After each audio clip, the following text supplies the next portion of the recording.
The Foundation for Science, Technology and Civilization really aims to use the cultural roots of science as a means for social cohesion, as a means for intercultural dialogue and respect between various cultures.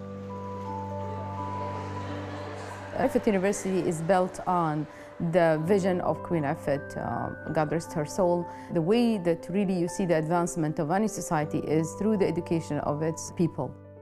The story started actually in 2012 when Dr. Salim Al-Hassani came to Effat University invited as a speaker of the month to speak to the students about the 1001 Inventions book. If you look at the books of science, the inventions and the scientists in chemistry, in physics and maths, you find they're all sharing one thing in common, and that is all the names are European names.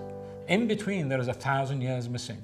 And this 1,000 years embraces the contributions of Muslim, Indian, Chinese, and other civilizations. This project is to help the teachers, the students, to appreciate the contributions of those other cultures. So I'll give you, for instance, an example. When the name of Newton is mentioned, Isaac Newton said that he saw further than others because he was standing on the shoulders of giants. Now, who are these giants? The problem is that the present books don't tell you who these giants are.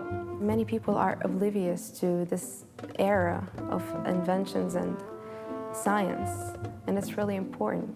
We need, in order to inspire young people to take up careers in science, to make them feel they are part of the present civilization, they need to find out about the contributions of other cultures, particularly their own culture. After the meeting with the student, we met with Dr. Salim Al-Hassani, and he told us about the idea, which is developing a lecturer pack, a set of resources about Muslim contribution to sciences that university instructors could use to enrich and enhance the teaching of these subjects.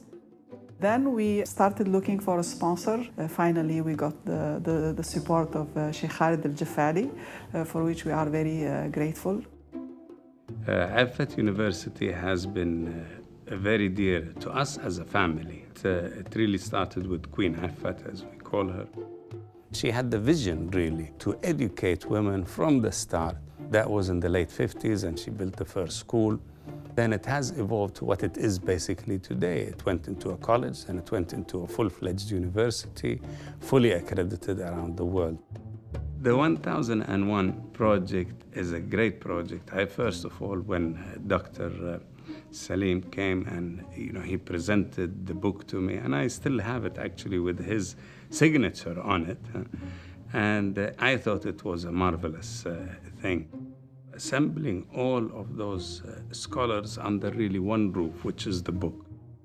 I am very glad to be part of this. I'm very glad that it is being implemented.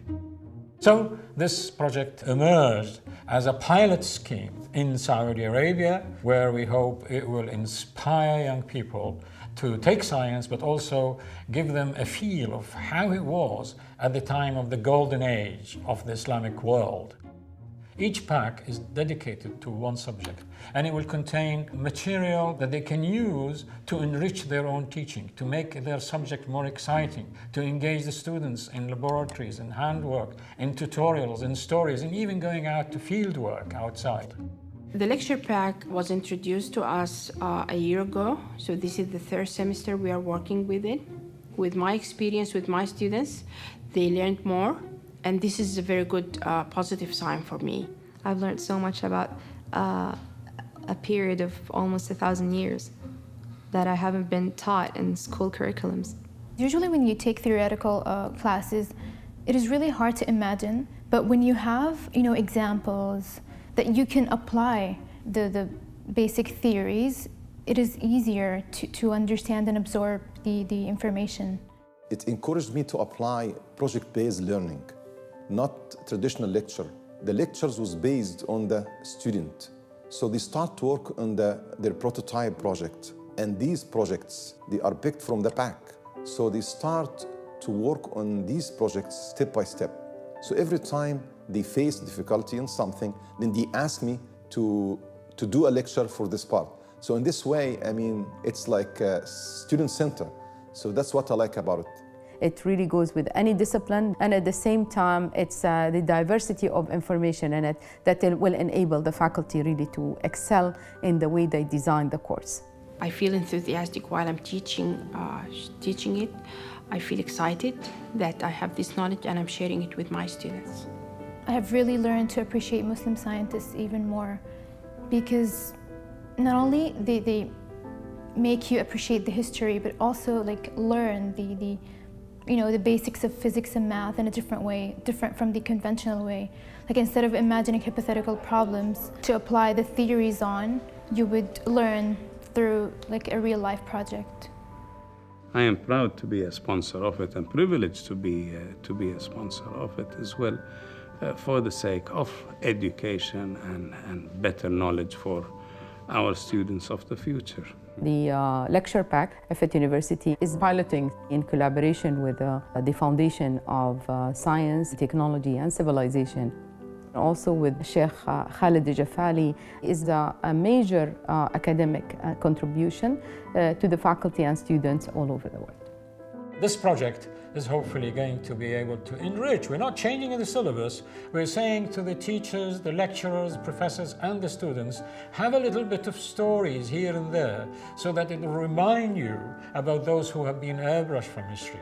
It will remind you about men and women who have built upon knowledge of previous civilizations to develop new knowledge and new sciences and then passed on to our civilization today. That's what it is all about.